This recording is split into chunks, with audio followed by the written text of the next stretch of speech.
Praise the lord. ఈరోజు మనం మత్తయి సువార్తలో 26 అధ్యాయంలో ఒక స్త్రీ గురించి వ్రాయబడి ఉంది. ఆ స్త్రీ ఒక పాపాత్మురాలని వ్రాయబడి ఉంది.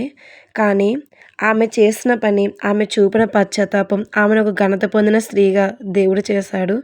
ఆ స్త్రీ గురించి ఈరోజు ఈ వీడియోలో విందాం. లోకం ఆమెను ఒక పాపాత్మురాలిగా ముద్ర వేసింది.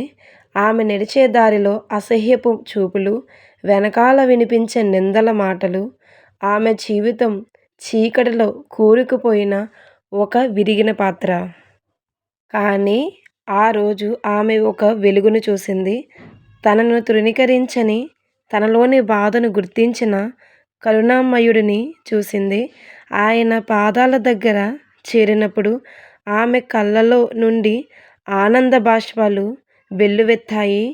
తన పాపభారం అంతా ఆ కన్నీళ్లతో కడిగివేసింది.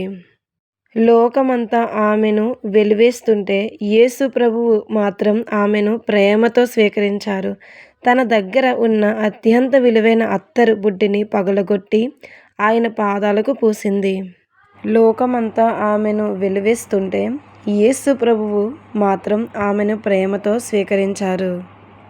ఆమె చేసిన పని, ఆమె దగ్గర ఒక అత్తరు బుడ్డి ఉంది. అది చాలా ఖరీదైనది.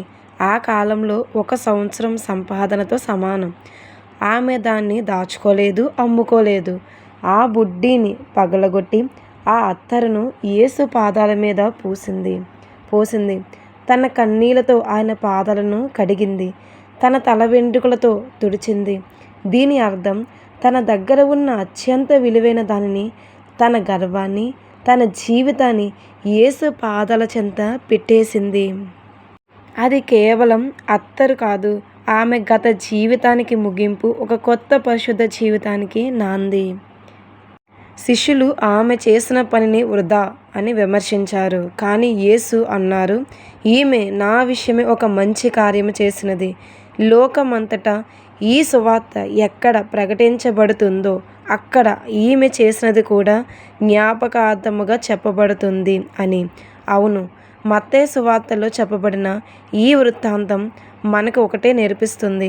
నీ పాపం ఎంత గొప్పదైనా, నీ పశ్చాత్తాపం నిజమైతే దేవుని క్షమాపణ అంతకంటే గొప్పది.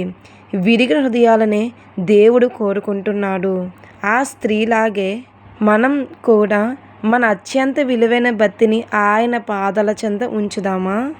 అందరూ ఆమెను పాపాత్మురాలన్నారు, అసహించుకున్నారు. కానీ ఆమె కన్నీళ్లకు యేసు కరిగిపోయారు. తన దగ్గర ఉన్న విలువైన అత్తరు బుడ్డిని ఆయన పాదాల మీద పోసి తన జీవితాన్నే సమర్పించుకుంది. లోకం నిన్ను తక్కువ చేసినా యేసు నిన్ను ప్రేమిస్తారు.